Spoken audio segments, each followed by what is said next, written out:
Hi folks, so we're going to look at hypertension, and it's a brief overview for exercise referral qualification. I'm going to do more videos. This is my first video, so bear with us. Let us know how it went on. If you thought that something had been done that bit better, then let me know, and equally so if you thought that something was good, then let me know as well. And as I said before, let us know of any other sort of videos that would really be a benefit. Maybe I start first. I'm planning on doing an exercise referral practical. So we'll be taking somebody with hypertension and osteoporosis as well, osteoarthritis, rheumatoid arthritis. We've got a number of clients there that will be taken from start to finish through a practical situation and an exercise referral situation. So let me know. So hypertension, what is hypertension? Hypertension is high blood pressure. It's been recorded over a period of time. Normally it's diagnosed by a GP, and that would be done through a sphygmomanometer and a stethoscope. You do get the electronic devices that you buy out of Boots and out of Lloyd's and a lot of different places, and they're sometimes used by medical professionals as well, but they're normally used by people like yourself who are non-medical professionals. So they are pretty good, and it's sometimes a good idea to have one of them actually while you've got somebody with hypertension. Going to look at blood pressure, just a very brief overview, because you'd have done what we're going to do with the circulation in your level 2 and level 3 gym instructor and personal trainer anatomy and physiology under the circulation system. So we've got hypertension here, high blood pressure. Let's look at blood pressure. The heart. I do great drawings, as you can see. Split it into four. We've got the atriums and we've got ventricles. You've got the left side of the heart, that's responsible for pumping blood out, so it's a bit more thicker muscle round about it. You've got the right side of the heart here, and remember you're looking at this in a mirror. You've got the right side of the heart, and that's getting blood pumped back to the heart and then into the lungs. So if I can put the lungs up here, and we get my body down here, and you've got the heart in the body, obviously. Well, if we can go with the oxygenated blood, it is coming from this vein. Now, if you remember the definition between arteries and veins, an artery is blood getting pumped away from the heart, and a vein is blood getting pumped back to the heart. This is getting pumped to the heart, which makes it a vein. So it's carrying oxygenated blood. It's going to come through the heart into, we've got the left atria up here, and then we've got the left ventricle here. It's going to go into arteries, down into a network of capillaries, fine blood vessels, and then it's going to take it to all the body tissues.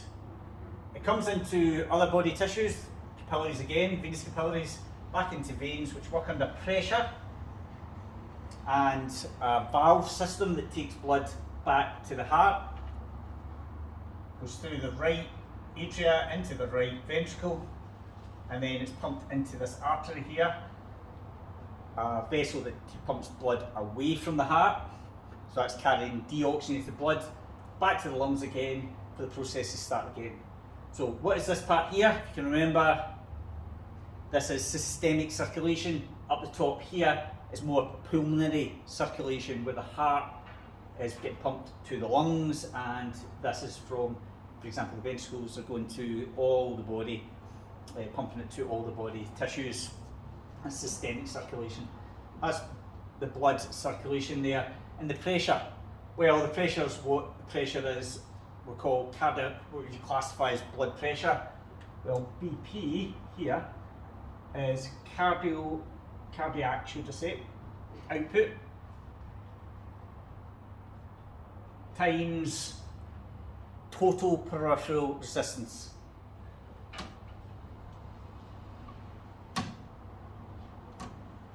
So that's what blood pressure actually is a combination of cardiac output times total peripheral resistance.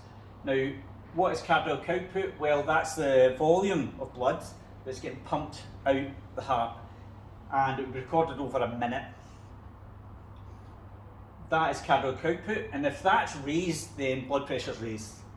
Total peripheral resistance, that's something where we've got blood vessels here, and we've got blood, and this is where it's this circulation system here, It's the resistance offered by the blood vessels in the circulation network.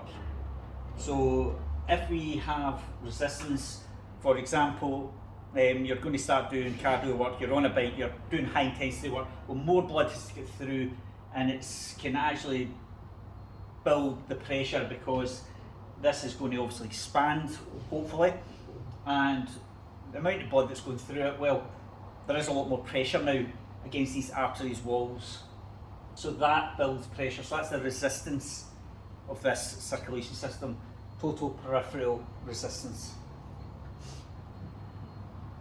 If we're going to look at blood pressure, and as I say, the GP is the normal one that identifies blood pressure, so you would normally get that diagnosed by a GP. The problem is it's asymptomatic symptoms, so the person might not notice it, you might not notice it when you're training somebody, and it's going to be, like you say, the doctor is going to probably pick this one up through a sphygmometer and a stethoscope. So they get the blood pressure taken, or they get it taken, like I said, with the electronic devices that you get out there.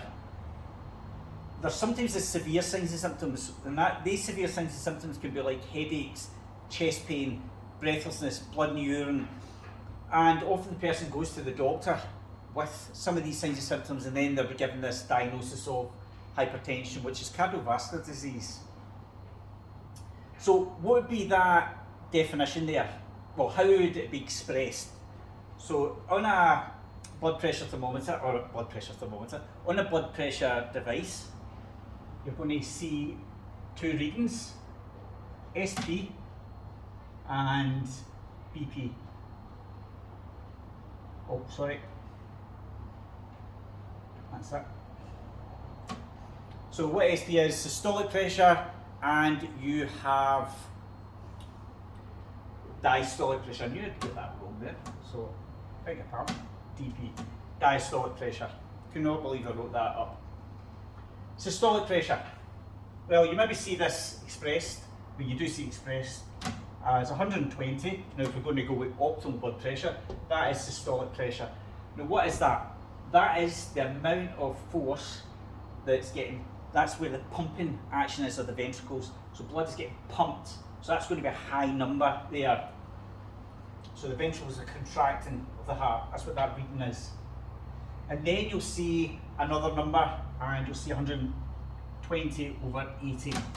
That's where the ventricles are relaxing and blood is getting allowed to fill in the ventricles. So the heart's actually relaxing here in this smaller number. And that's diastolic blood pressure, and that's systolic blood pressure, which is what I've got down there. It's recorded and expressed as milliliters of mercury. And you would see it like this. Now that is optimal blood pressure. What would you say normal blood pressure is? Well, that's going to be 130. I'm just going to take that out there. Put that out there. We'll take that away. So we've got optimal blood pressure there.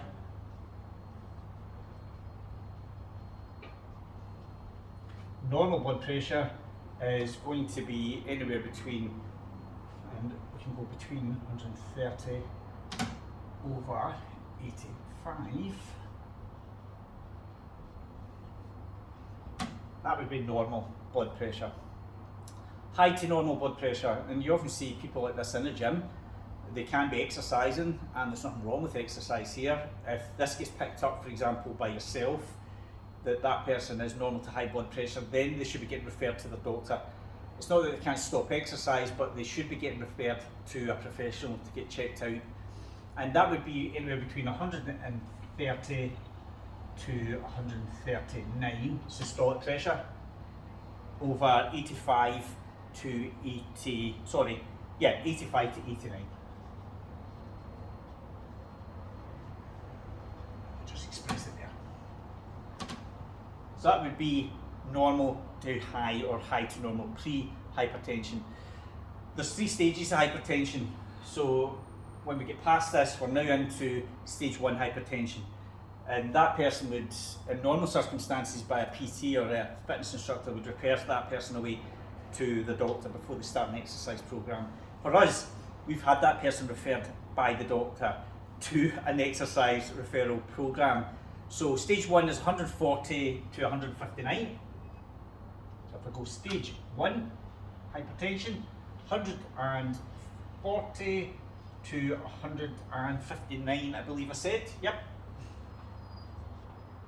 And the diastolic pressure is going to be 90 to 99.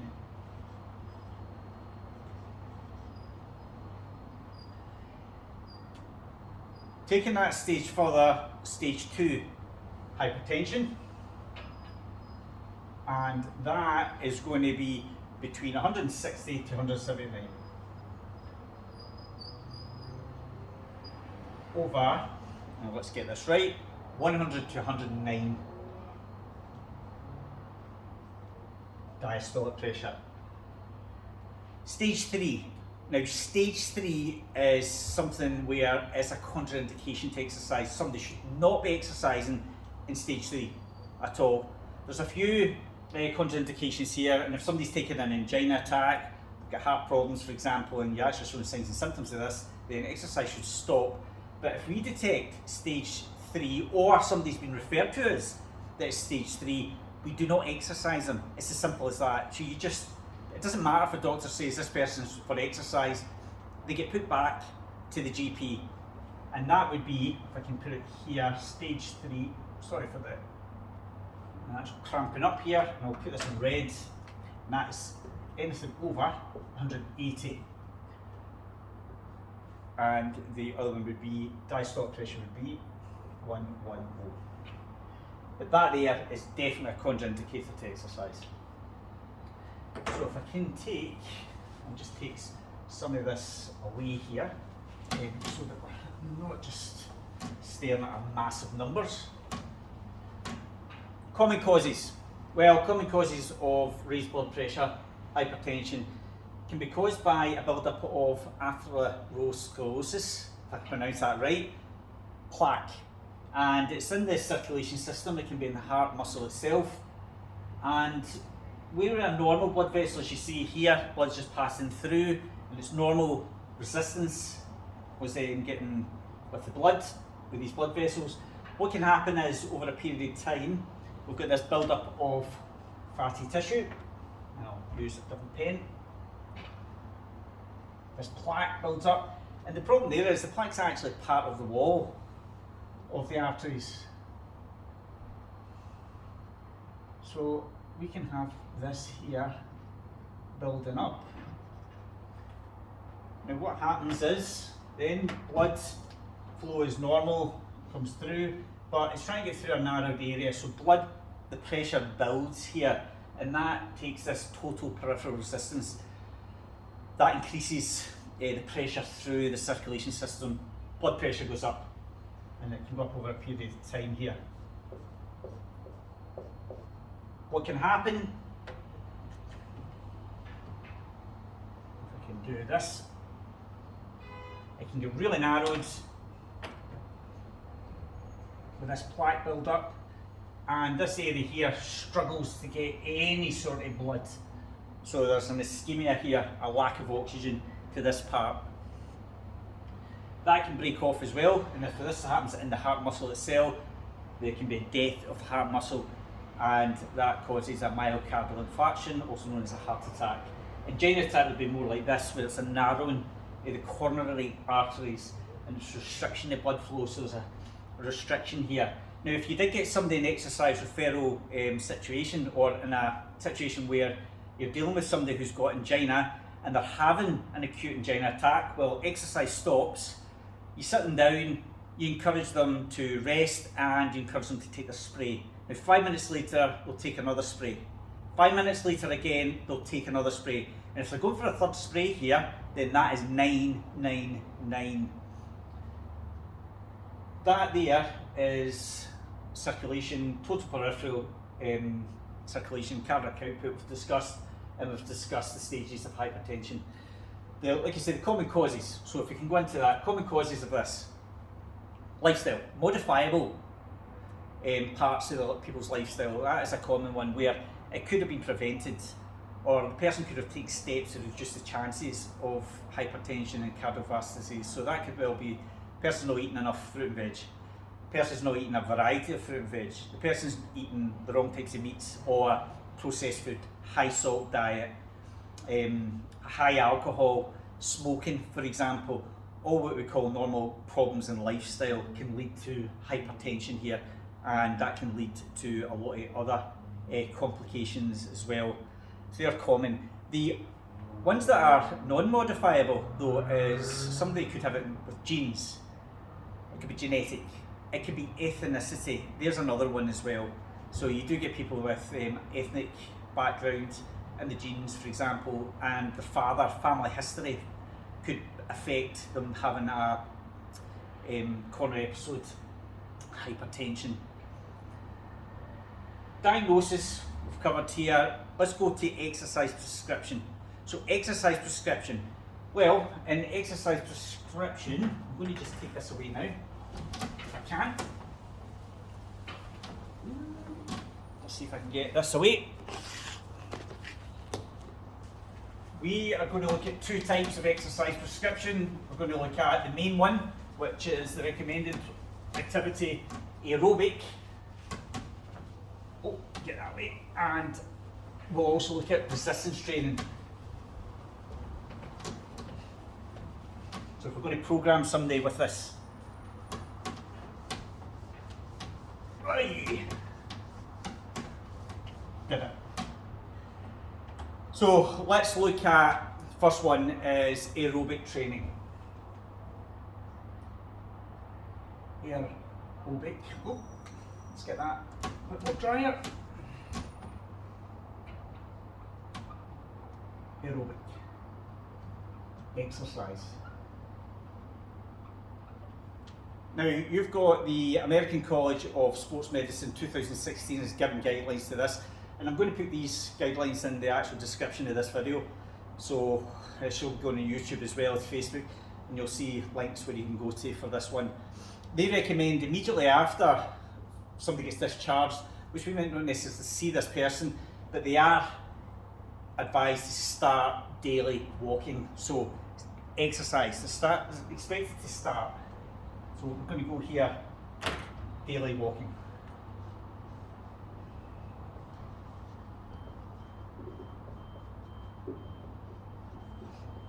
That'll be the first thing, and it's to get people off their backsides and into regular exercise, to avoid a sedentary lifestyle. Now, to get people to avoid a sedentary lifestyle, part of some of these SMART targets that we will set for someone in the consultation for exercise referral could well be making sure they start doing what we call gardening. So, can actually encourage them to start growing plants and start doing general tasks, washing the car.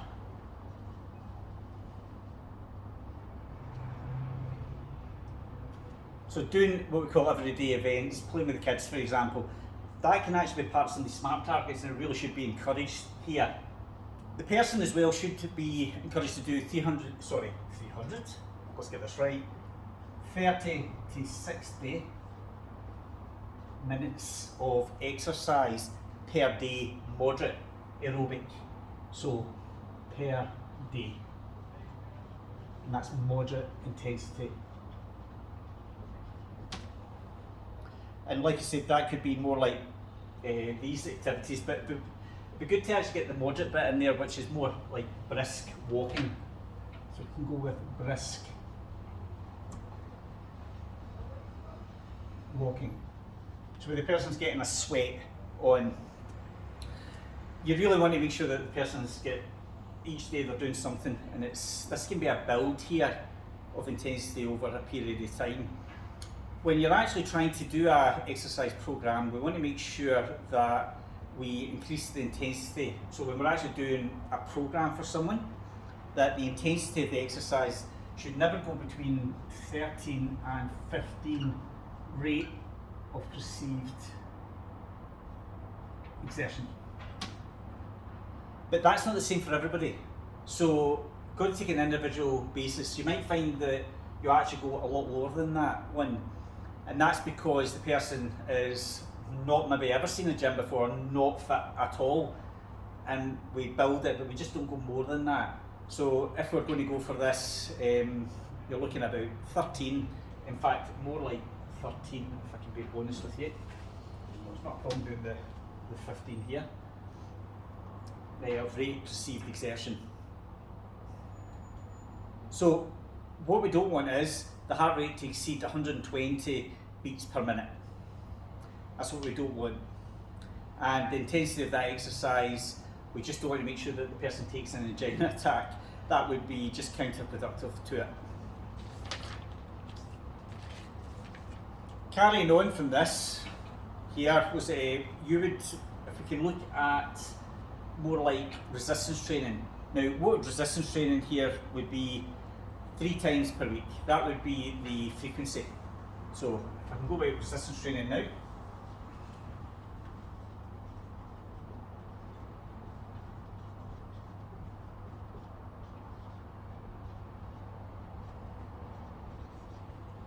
And if we can go 3 times, aim to go maybe 2 to 3 times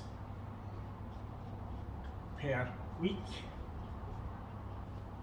So that would be the frequency here. The intensity of resistance training, and the intensity can't exceed 60% of someone's 1 rep max. A point to note on this, 1 rep max, maximal. Trying to find somebody's 1 rep max with cardiovascular problems, hypertension, is not acceptable at all. You don't want to do a submaximal test, you want to do this gradually. So we build it over a period of time. So you might well be starting at, we'll say, for the intensity part there, 40%, roughly, guessing it. Very, very light, and then gradually build it over time till we get to 60% there. So it is important to note that one on it. The repetitions in each exercise, between 12 and 15 reps. And again, with someone it might be lower than that. So it might well be 8 to 12 repetitions. We've got to take this on an individual basis. And also the rate of perceived exertion here. 13 to, I believe it would be 15 again. That's going on the board scale, 6 to 20, which I normally go in the 1 to 10 scale because it's much easier. And it's much easier for clients, I feel personally. You can take what you want from this, but I feel that the board scale 1 to 10 for myself and for clients is just much easier to gauge. It's like 0 being totally inactive, 10 being you're out. It's just total out, falling off treadmills, and then you can go 9, you can go 8%, 7% idea. So that's the exercise there. The type of exercise you are going to be aiming for, if I can get this right, 8 to 10 types of resistance equipment. So resistance exercises. And you want to make sure that all muscle groups are getting worked with the type of equipment that you're actually using. So we're actually working all major muscle groups. And a point to note here, you really just be careful of static exercises, avoid them. That would be a big no when it comes to exercising somebody with cardiovascular disease, hypertension. The reason being, any static exercises, any exercises that build blood pressure up, it's going to have an effect on the person, and it could lead to an angina attack or a cardiac event of some sort, which we don't want. That there, resistance training, there isn't really any evidence to say that it works well or doesn't work well, but it does improve the person's self-efficiency. So the person feels efficacy, the person feels that they're in control, they're actually working towards something. It does reduce the chances of angina, and it does improve the blood glucose level, so it is important to have it there as well. That here is hypertension, and we've just covered everything we need in a very brief explanation. What I would really urge that you do at the end of this video is you look at the description, because in the description I'm going to have the links to NICE, the National Institute for Clinical Excellence, the British Heart Foundation, a big mouthful that I always find very difficult to say, the British Association for Cardiovascular, what is it? Prevention and Rehabilitation. So these links here will be in the description, and I'd encourage you to go on and have a look. Just let me know how this video went, and I look forward to the next one. Take care, folks.